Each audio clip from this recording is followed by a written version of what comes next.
زانا قنزركو سكت بيني أمن همو إشاكم لقل ما متوفيق برامجك يعني استطاصك إشاك بوا إستاذ ودتينكني جوابك كمان داتوا بزانين وضعك كتيبة صار والله ما مدري وما دام كل موضوع كيدابي أمن بشتم قيمة إن شاء الله بطل ما فدعائك وبابرو زنكا بله أول رجل إمام عيدر هاكبو لو ذا خوازك سكمان أو ذا طبعا أما سلم ميدين دي بري هردك ما بيت ذا شيء أوكسي يعني أرتوز ما عندي بون دي تلسا أوكسي حتى قبل كذا أو ذا بآخرته سزوا بدمو بيديني نيديني توفيق أتبى متنقل أبو تشيع والله زنكا مام عيدر قوتي لبو خصمش خو معنا أو تنعز أنا بخصمك شيء توفيق أقل أبو مالي مام حيدري بي مالي مام حيدري عائلتي قلباشن بنا مالتي بناو بانجن بيان دي آويلي مخوا تيجاش قورب ولا بتشيجي ناطوانا بتمتزيتي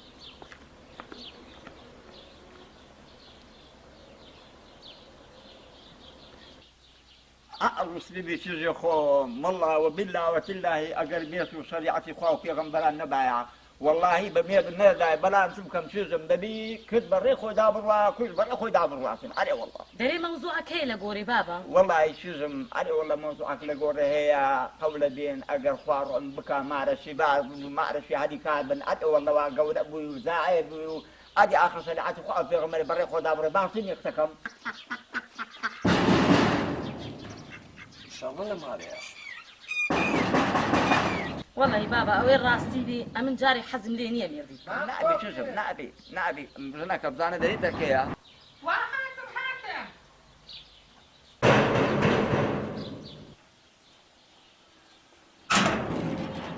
السلام عليكم عليكم السلام براجن كوي خوش بيا أخوة دبي ما توفيق لما ريبي أري والله فرموا تفرموا ما توفيق فرموا يا الله السلام عليكم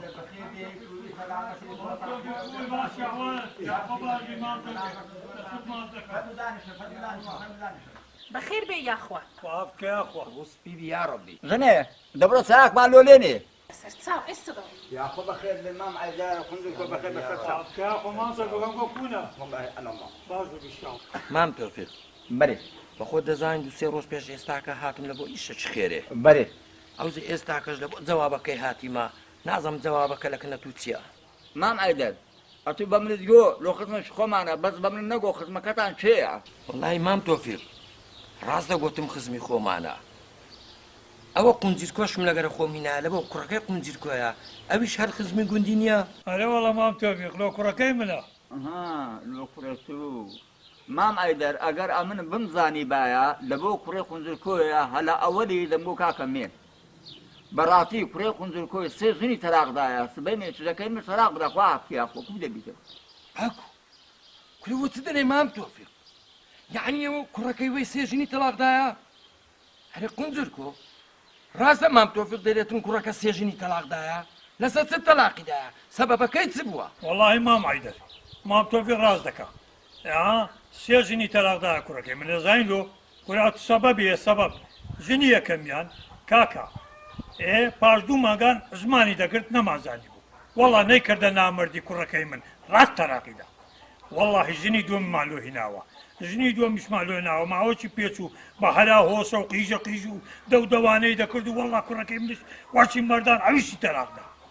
والله جني سيمان هنا جني سيمان هنا كاكا جني سيما هنا لقر في لجنكي من ندى عواوا اويش داشتي قبوري نكر مردانم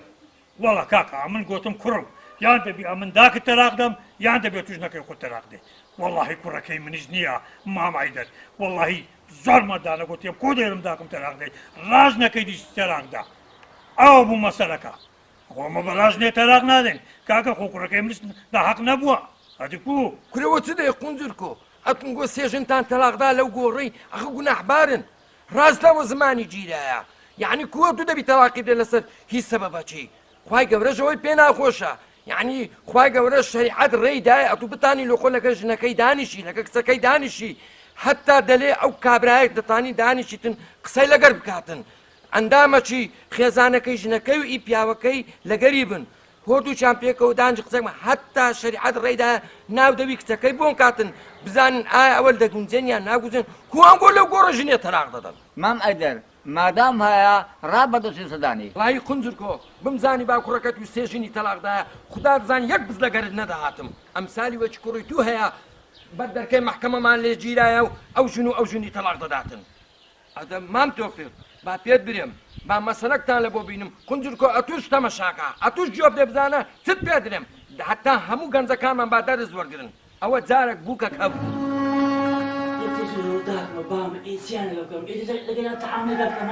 والله لا قري اتحمل لك والله حتى لك صاحب اوز ما ادري شيء والله تحمل لي قري ناكل اكلوا ما ادري بيت ثلاثي والله حتى لك بريت عيش ام ادري ما تواصل ذاك بريت تواصل ام ادري ما شاصه كتير بس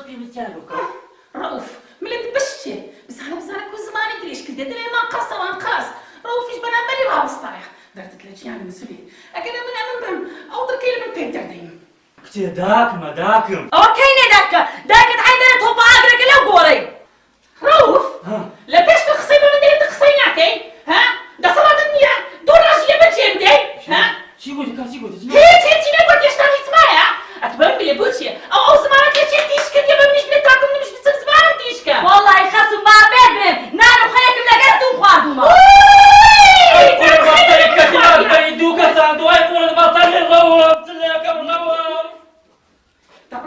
نعم عني نار بياكم لقيت اخواني زمان بوتشيتو لي لا والله نوش لماني مالي خوانهم اوانهم بس وش نارو خيك لقيت وخادوما اواني منهم ما شاء الله على سيدنا محمد اكو خميرة خطايا ترى خفتت معايا والله هذه بيدي تقول خفتتو معايا بزانا كركم تيلي هاديه يلا خير نخواي يلا خير كره او دنگ قيجا والله وبالله وتالله لوتي او بكره تمارما خدا دزاني خوشي لو مارين ما هر اوش نشان به هلاك داج او ناري او بيرجنا بيرا خلما توش اشتشي نبيتن باب سمنيه دبي الا هنيا ويعليكم هردو شان زمان ببرم وس ده ليش شقي دكي حد عشية الغير كي ودرختي منايا ديارات وش تربينا يا سي ابن زليه او جوامك هولك عم تسلم لنا برتجيكم او برتجربينم وي برتجربيني وي سيدا ممكن استدام خجاني كتبوا قرآني بويني اهد بلادكم كتير وتدك كتير او هراتيا انا باب ما تلو هاتي او ماري لما تيقع كل اخوة ما كفري ما نكش مالو كرماينا انا بابا زولي اي هوار زولي اتو حدنا حيونا مسلمات اتو تصدق كده تصدق كده انا بوي بلي اول شيء يا من قصة اتوش ندنينا من قصة هنايا شقشقتينا ده مين تصلي ده مو يعني اتوش دفاعي يدكي ده انا دو خصم هي ده انا باب بيجري ماما بقرعان بيت خصوها وام هلي تندر حق منايتن قرن بصري سعيد اي سنانا تاع ماما ده مو عارف يمدرك ولا كتير ولا نعم اللي يبكر كتير ولا قلبي او ما يدور خيطان انا عايزه وريده كتير وقت ميدان الحيطان وهذا اخوانا ترسم لك هو قاعد ترسل من يقدر سعيد ندى مريتن ندى بتبشر والله بخونش ناس انا مشي لكم امن هرق سيجدكم لسرع من بتزواديتن وشا او جال همي خراتن سعيد يجي مدافعي بس 4 ساعات لي دكاتن والله اذا صانيت شي ناظن ما مكون مشكله دروسكم لابوها والله باشا من ببير مع توا بزانه خوي باش دكاتن على اساس بقول كان عودة دم استأوبل انا فريد دم نابيتن اي رجل اوبل انا مكريا دان اشتخاتن عودة داتن خوي ناس دردك والله بيزي شندي دكتور او هندس داتك اشتشي بيزمي دكتور او بس سعيد قاس كان سعيد حاجي سعيد ورا ما قدرت تبي تسوى ديسا تماشا على اساس عودة دم بزانت هم بيزم لي دكتور او دس ليش تشي بدات ام بيزم لي دكتور انا بتماموش تفريدم زولي اتي اواني عودة اتي اي باشا خاتو قولي زولي اتو هاتي او ماري تشيش مو ماري دا كنا اتو دي هاي دليل صاحب مال بكيفي خوي تدا دصريتو بكيفي خوي دشتيني فريدة داو تدقي اتو ليس لبسري او روفي نخيني والله هنيا عم بيم عيبه لبا عالمي اغنانيا او روفي هو دك ما تو بري زلام اتو زلام نوير زمان برامبر جني بقري اتو بري زلام نوير قصتش بكي برامبر جني اتو زلام ودري روف هەر باسی مەکە دەرەی بەردە بەرامبەری بەردەچی دانێ لە بەرامبەری دانێ ئەو بەردە قسەیکە ڕەوف بەرامبەر ئەو ژنێ قسەی ناکاتن ئەمن دەرم ژنێ ئەمن دەرم ئەتو بری ئەوانە نیە نوشتە و کوشتەچان بەدەوی ڕەوفی وە نەکردی هەوا لە چاوی دیارە سەحر و جادو لە چاوی دەباریتن جادویان کردیا ئەدی کو ئەدی ڕەوفە کو بەوەی ڕازی بوو وایان نا والله ئەو جەنیا خۆ لە هەندوو جیانە زۆر جار جێم لێ دەبێ ئەو دەرو جیرانەوانە دەرێنە من دەرێن ماشەڵڵا سعید ڕەوف حین بە خۆ دەچیتن توا ئەم نەما بوو بەس بە من برێ باشە باش ئەمن کەجی لە تو ترسا بوو هیچ لە من نەترسام هیچیش وە نەبووی حەزرەت خەوەس وای اللهم على سيدنا محمد کەچ ئەو نکبەتەیە ئەو نکبەتەیە ئەوە چ کردەوە ئەتو ئەو مارەت گۆ کردەوە ئەتو ئەو شوشە موشە هەموو مستە پارە چ پێ هاتوو لە هەموو شکار وا مەکە عادی ئەم بۆ نەباس من دەکەن یەکتێ ئەتو خراپی ئەتو ئەمەنیا ئەمەت کولەبزەرە کردیا والله ئەمەت خەفەتخانی کردیا والله ئەمەنیا تووشی کورە برێم چ والله هیچم لەبوو نایە بە قورئانە تووشی سەرەتان بوو نەمە لە دەسەت و ئەی لەوانی مامت هینا بۆ ئاشکاندێ ئەو ژاوا مەکانە بچم هەمی ئەمیر لێرکۆرە لە پێ چاو بشتێنم لۆ لە ماڵی مامت هینایکە دیارە ماڵی خۆم نییە حڕم وای ماڵی خۆیتی کردە ماڵی خۆی یەڵە مامەچین بۆ قسەت بینە بە ئەمە بڕێن ماڵی خۆیتی دەریشمان بکە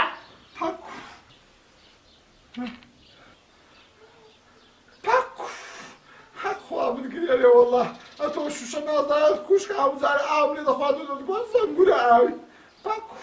ئێلۆ داکەکەم لۆ ئێلۆ بەچێ دەری بەچێ بلێ ها دەرقەتی ئەو بکەی نایەی لە پرچی بگرە فرەیدە ماڵی بابی کۆ هینات ئەو هەژمی بەوە ماڵی بابی ئەمن مردم تووڵامەوە جەرگم بووە بێژینگت دێتیە کۆ ئاردی لە بێژینگ دەدەن ئەو هەجەرگم بووە بێژینگ لە دەستەوای ئێلۆ دەکەی دایکەکەم لۆ دەکەێت چی؟ ئەمری فرێد نەجادەی ئەو جەوان مەکە زارێ خان وا مەکە ئەمن تو مرد فرێد مەجادەی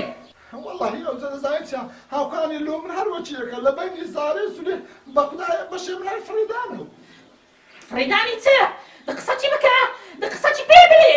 ئەکسە نادەکەی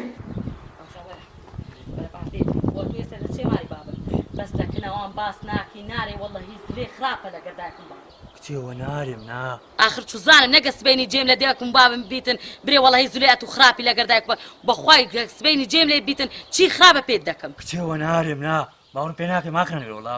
ئەزێ وەرە با قسەکەت پێ برێم زولێ کۆ دەرم ئەوڕۆ هیچ شەر لە مارەمان نەکرایە تعجوم پێ دێتێن شەرمان نەکرد وەڵڵاهی شەڕەشی وا لە گەریان کردومە هەر شتی وانە تەمەشاکە وەی لەو ئەولادێ وەی لەو ئەولادێ بریا ئەو ئەولادەشم نەبێت ئێتخوا ئەو ئەولادا دیتیتە زارێ نییە بەدزی مەزلێ برتە ئەولانیە قسەی لەگە دەکەم خۆیان داخۆ باسس دەکات سەتا سەد نیە زەمێ من و تووە سەتا سەد ئەمەینە ئەوە دیارە لە دەوی دەبینم ئەوە کەلیمەی دەوی وەردەگرم تەماشە زەمبی من دەکات ئەوە نیێت باسی من ئەوە دەرێن زارێ خۆ ئەگە یەک لەگە نەحلم لۆنینی لە تەختێنی چەوانێ ڕەوفەی بدەم یە کراوسێنی بپەڕێنم دەبینە دەی وای بەسەر چاو ئێستا دەینم وەحالەیە بدا عەقڵی بێتەوە جێی خۆی دەبینە دەی دەبینە واللهی دەبی وەلێ بکەم ڕەوف نییە ئەوە باشە یا الله گونجرکۆ ئەبزارە و کراوە داکەنە ئاها ئەتۆ مەنزەرە ئاوەی دەبینی سەری خۆت دایە ڕاستی ئەو مەنزەرە ئاوەی تەمەشەناوە ئاوەی دەکەی کا خۆلادە با دەست پێ نەکەوی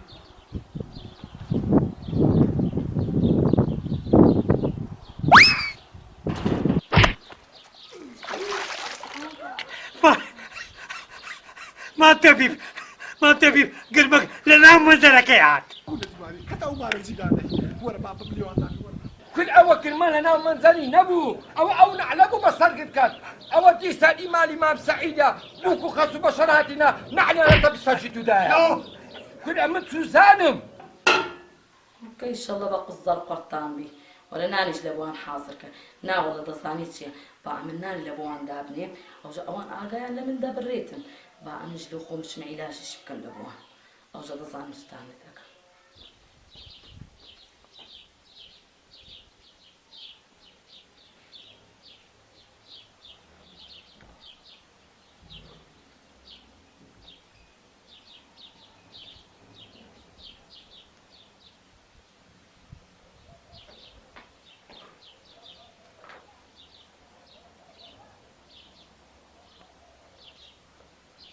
السلام عليكم. عليكم السلام ورحمة الله وبركاته. هذا تيجم داعشة.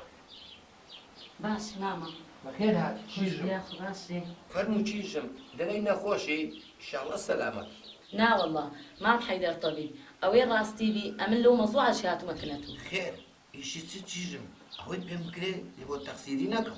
والله ما محيدر أوين راس تيبي أمن هاتو مكنته وش تشي. ساعة. شاوت خوش بي. أمن خسوكم هي آجرة. أو جابوتم بابي مكنته وش كمتو علاجش له ممكن. علاج وجهي كوبين بري. أوين راس تيبي ما محيدر هاتو مكنته قوتم درمانكم بدي لو خسون قدم ودس بمريد. دم ودس بمريد. أري والله.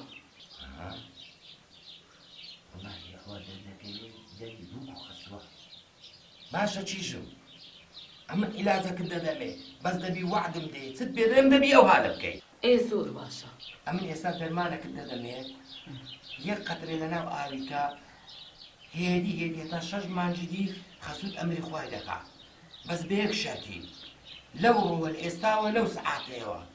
كده تسيو مالك درمانك كده ده بجانو حيران دبي لك الخسوة بكاربيني هر زيقول بلا بقربان ما موجن هر زيقول بلا جان حيران ما موجن حتى شج مانجي خوي كتيدا بريتن خسود دمو دز بخوي تواو دبيتنو لكل الدكتور باش. باشا شيجم يعني أتو دبي واحد من بدي لو دقوا لو ساعتين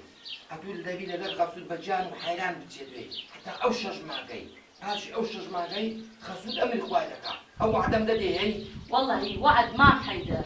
وعد لدمي لقولي تعال تربى خسون ناري. زور باشا أو عم جسمي ستر معك لا بودين باشا شيجم باش.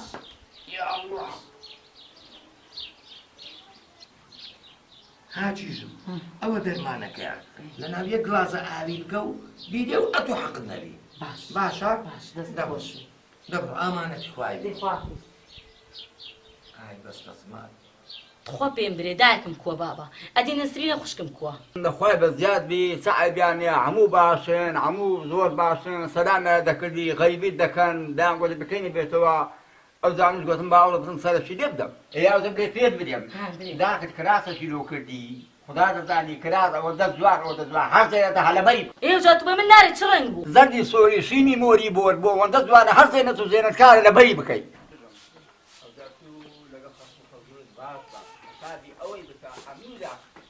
هو أما سخور ده أو هذه الأوان سخور به أوان على أصابع أمو ذاك بخواي بابا هيك خمت نبي بقرآن أمن جهر أو حصادك. فريق ولا لبابي خوتي ولا تظالم بخداي هذا زورانية أصدق بالله ويا شا ميش كرشة مي وعندما كدو خوشة تاخو باسي من دكان أهم جيشنيك بابو تشيش جيشنيك بيطابو أو زهر باسي مايا أنقول مش صحيح شو لا والله بابا. أدي لك قصيدة لقمان أنا كني بخولا مالي خوي مالي هو سعيد هو تسير والله جاري هو تسير نبيني نسبيني وبابي هات يلي لبطالي دايتوا أو تشربتي بينا أيسار بينا تساي بينا لبسنا ها رجل دركتشيا ليه نقري هم كان يا هلا خوي لدري يصير درب جيلا باخذ بنات صايا معنا ده ليه قري رجل برو أورش يعني ما دو برو والله بابا ماري ما بر من دار توار من أزلو أشهد مع بالله يقلق يانديتن ما شو اسم من ده سامبوا الحمد لله بخوات سابوا رورا بخوات سابوا من ده سامبوا نا بخوي بابا من دار ما نبغى. صار من مكة شو اسم صار من مكة وقابلة أو صلاة خوف يومرا وأخواته ده أولاده لو صار من ذكي هاي نا بخوي من دار ما نبغى. يعني أنتو من ده صار نبوا نا والله. يعني ديارة أوا مش كانوا تكاش على قرم من يابوا سمع من برضه في شو من دارم دار من دار كذا قرم من يابوا أمن درب بخوي دار. بخوات إذا أنا شجع ما دوام. والله درب نعم درب وعافيس بخير. هي تخواد وتحربرو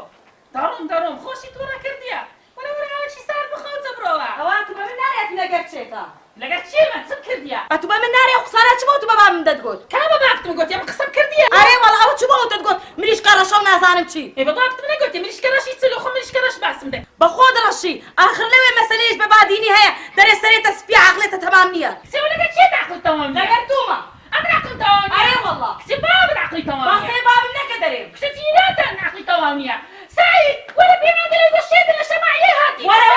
ولا هربان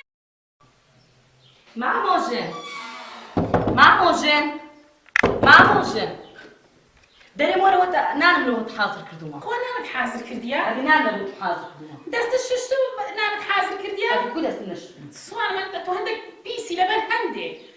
دەبڕۆ بڕۆ مادەم وایە هەندێک ئەوم لۆ بینە و چەدێم نانەکەش دەخۆم ئێ بەسەر چاو ئێستا ئاو لەوە دەین چراوت خۆش بی قەت زولێ نییەوە هابی ئەو ماستە بۆ چ تێدایە مامۆژن وەرە نانی بخۆ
آخرش نامت فخيمو